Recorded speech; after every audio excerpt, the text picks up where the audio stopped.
तो कैसे हैं आप लोग, आशा करता हूँ कि अच्छे से होंगे। तो आज हम देखने वाले हैं पाटलिपुत्र वैभवम संस्कृत हम लोग देखने वाले हैं। तो चलिए इसका हम लोग टॉपिक और साथ ही साथ हम इसका सब्जेक्टिव क्वेश्चन देखने वाले हैं। लगभग 10 से 12 क्वेश्चन होंगे इसके सब्जेक्टिव क्वेश्चन।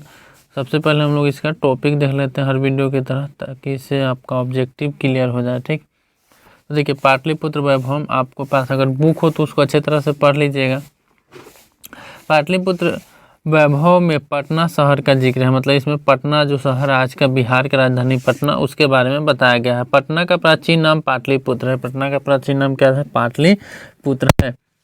पटना में प्राचीन काल में कौमुदी महोत्सव मनाया जाता था। पटना में प्राचीन काल में क्या मनाया जाता है? कौमुदी महोत्सव मनाया जाता है। प्राचीन ग्रंथों पुराणों में पाटलिपुत्र का नाम पुष्पपुर या कुसुमपुर मिलता है। ऑब्जेक्टिव में पूछ सकता है। ठीक है, अगला था हमारा प्राचीन काल में पाटलिपुत्र एक सिख का केंद्र था। सिख संप्रदाय, सिख जो लोग होते हैं, सिख संप्रदाय के क्या था? एक केंद्र था। पाणिनि, पिंगल, वरुचि आदि की परीक्षा यहीं ली गई थी। मतलब पाणिनि, पिंगल, वरुचि जो थे उनका परीक्षा कहाँ लिया गया था? पटना में लिया। सिख संप्रदाय के लोगों के लिए पटना का बहुत महत्वपूर्ण स्थान है। पटना क्या बहुत महत्वपूर्ण, क्योंकि वहाँ पे 10वें गुरु गोविंद सिंह का जन्म हुआ था। ठीक है, प्राचीन संस्कृत ग्रंथों में पाटलिपुत्र का नाम कुसुमपुर या पुष्पपुर के नाम से जाना जाता है। चंद्रगुप्त मौर्य के काल में पाटलिपुत्र की रक्षा व्यवस्था बहुत क्या था? उत्कृष्ट था। मेगास्थनीज विदेश यात्री पटना आए थे। मेगा, हेमान, सब जो थे वो लोग, मतलब 2-3 विदेश यात्री पटना आए थे।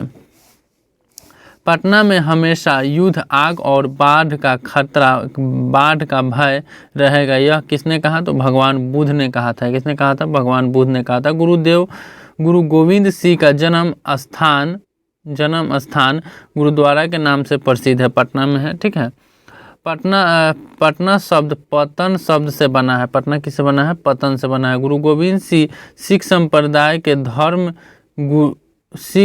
गुरु गोविंद सिंह संप्रदाय सिख धर्म के 10वें गुरु थे। 10वें गुरु थे। ठीक है, 10वें गुरु थे। यहाँ पे छूट गया है टाइपिंग मिस्टेक। 10वें क्या थे? गुरु थे।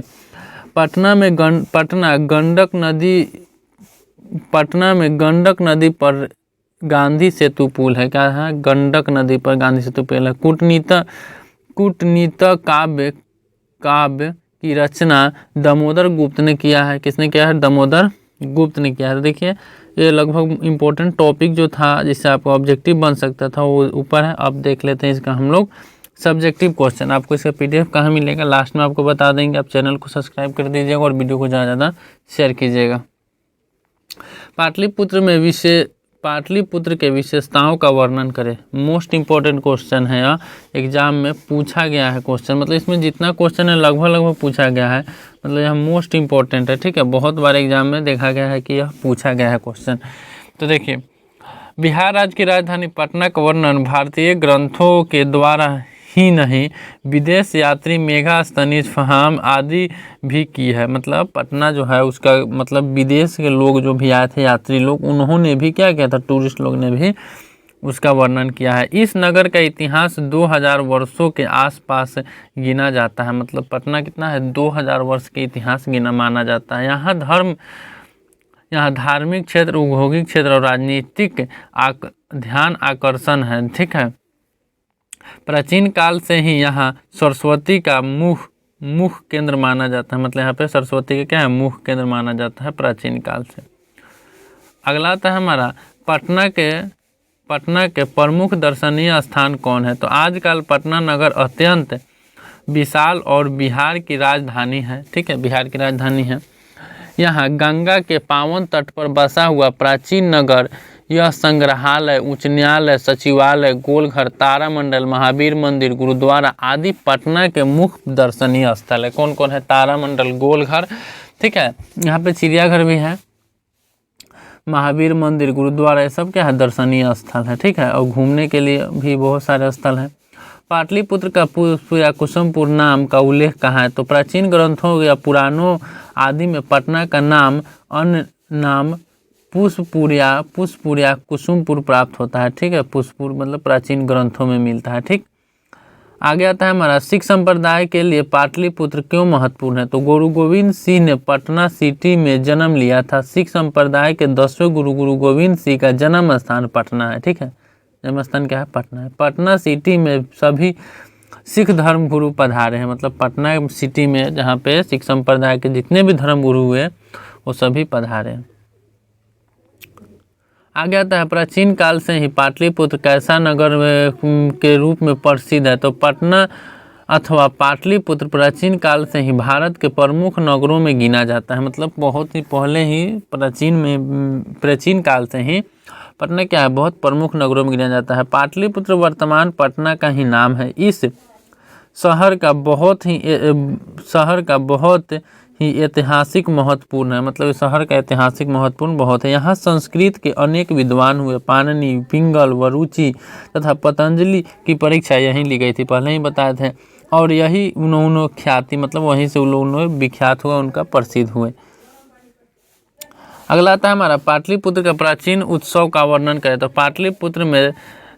पाटलिपुत्र में शरद काल में कौमुदी महोत्सव बड़ी धूमधाम से मनाया जाता है। सभी नगरवासी आनंदमय हो जाते थे। इस समारोह का विशेष प्रचलन गुप्त वंश के शासन में था। आजकल दुर्गा पूजा जिस तरह मनाया जाता है उसी तरह प्राचीन काल में क्या है, कौमुदी महोत्सव मनाया जाता है। ऑब्जेक्टिव में पूछा जाएगा पाटलिपुत्र का प्राचीन उत्सव का मतलब महोत्सव का नाम बताए। तो वहाँ पे क्या हमारे कौमुदी महोत्सव, क्या है, कौमुदी महोत्सव। कौमुदी महोत्सव क्या मानना है, कौमुदी महोत्सव। ठीक है, प्राचीन में पाटलिपुत्र वैभव पाठ के 5 वाक्यों में परिचय दे अथवा पाटलिपुत्र की शिक्षा का प्राचीन केंद्र क्यों माना जाता है। देखिए, तो राजशेखर रुचि रचित काव्य मानसा में हमें जानकारी मिलता है कि पाटलिपुत्र शिक्षा का एक प्राचीन केंद्र था। ठीक है, प्राचीन केंद्र था। आदिकाल में यहाँ मतलब बहुत साल पहले विद्या, धर्म, राजनीति, उद्योग के क्षेत्र में अग्र रहा। यहाँ पे टाइपिंग मिस्टेक, अग्र रहा। ठीक है, अग्र रहा। यहाँ पाणिनि,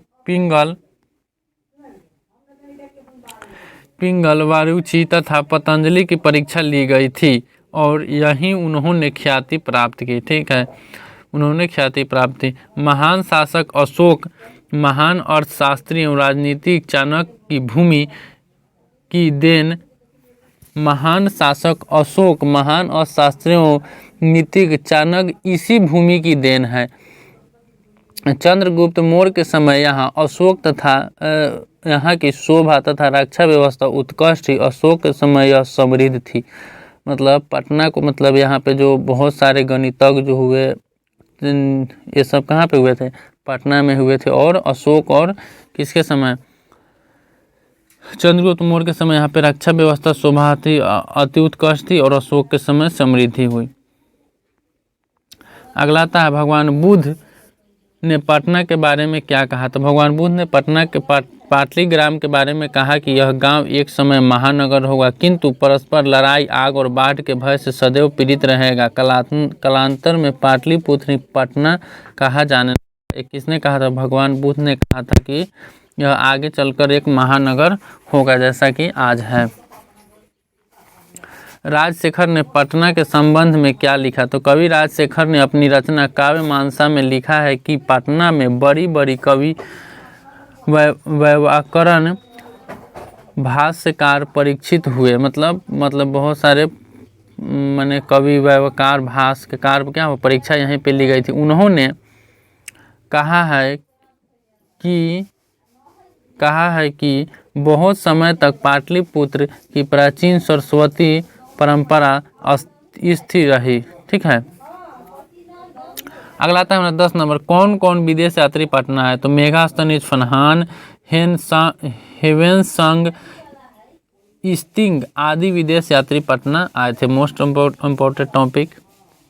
अगला आता है प्राचीन ग्रंथों में पटना में पाटना के कौन कौन नाम है। तो क्या पुष्पुर, कुसुमपुर, पाटलिपुत्र मिलता है। अगला आता है कि चंद्रगुप्त मौर्य के काल में पाटलिपुत्र की रक्षा व्यवस्था कैसे। चंद्रगुप्त मौर्य के काल में पाटलिपुत्र की रक्षा व्यवस्था और शोभा उत्कृष्ट अशोक के समय और भी अच्छा हुई। तो चलिए देखिए हमारा 12 क्वेश्चन था इस चैप्टर से, इससे बाहर आपका क्वेश्चन नहीं आने वाला है। आप अच्छी तरह से इसको याद कर ले, इसको ऑब्जेक्टिव भी जल्दी पढ़ा देंगे। तो चलिए मिलते हैं अगले वीडियो में। इसका जो आपको PDF है टेलीग्राम या व्हाट्सएप में मिल जाएगा, डिस्क्रिप्शन में उसका लिंक है, वहाँ जाकर आप ज्वाइन कर लें। चलिए मिलते हैं अगले वीडियो में, तब तक के लिए जय हिंद।